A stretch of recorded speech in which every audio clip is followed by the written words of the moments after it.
Good morning everyone, it's Wednesday the 27th of January and here is your rocking recall for today. You have 13 times tables. They are in the 2s, 5s, 10s and 3 times tables. Pause the video now and write down your answers. And here are your answers. Pause the video now to mark them.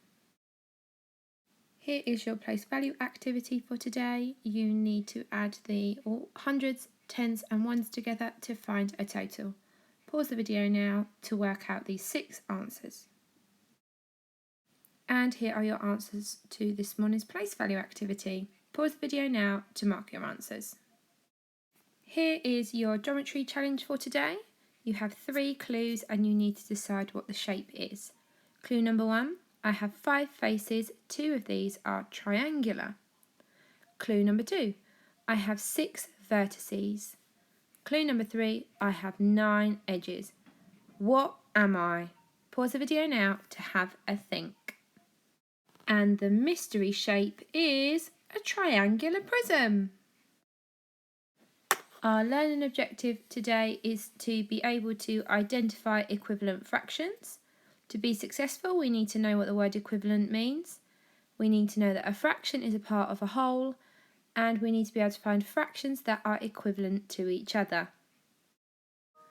What does the word equivalent mean when we talk about fractions? Cast your mind back to Monday. What does the word equivalent mean? And can you think of an example of equivalent fractions? Pause the video now to have a think. So last week we looked at fractions that had the same denominator. Now sometimes when we look at equivalent fractions, they don't have the same numerator or the same denominator. As you can see here, 1/2 is equivalent to 2 quarters. Here we have 4 fractions. We've got 1/4, 2/8, 3/12 and 4/16. These are all equivalent fractions, even though they all have different numerators and denominators.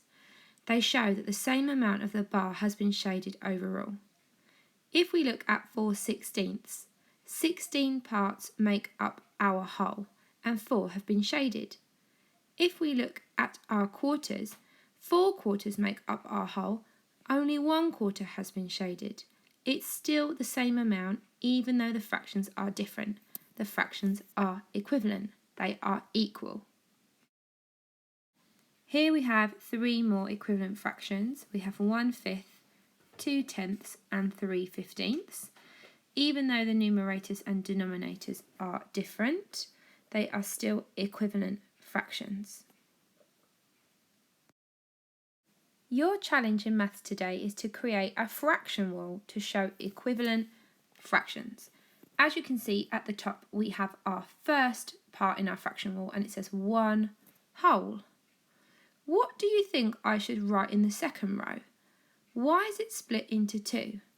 Pause the video now and have a think. The second part of our fraction rule is split into 2. It's split in half. And you can see we have 1 out of 2 parts is our half. The next section on our fraction rule is split into 3. What fraction do you think you might need to write? Pause the video now and have a quick think. Now as you can see, I filled in the next part of our fraction rule and it's split into 3, it's split into thirds. And now we can see that 3/3 is equivalent to 1/2. The next level on our fraction rule has been split into 4. It has been split into quarters and I have labelled each part as 1 part out of 4, 1/4. Now if you look really carefully and you follow the lines on the fraction rule, you can see that 2/4 is equivalent to 1/2. They're both showing the same amount on the fraction rule.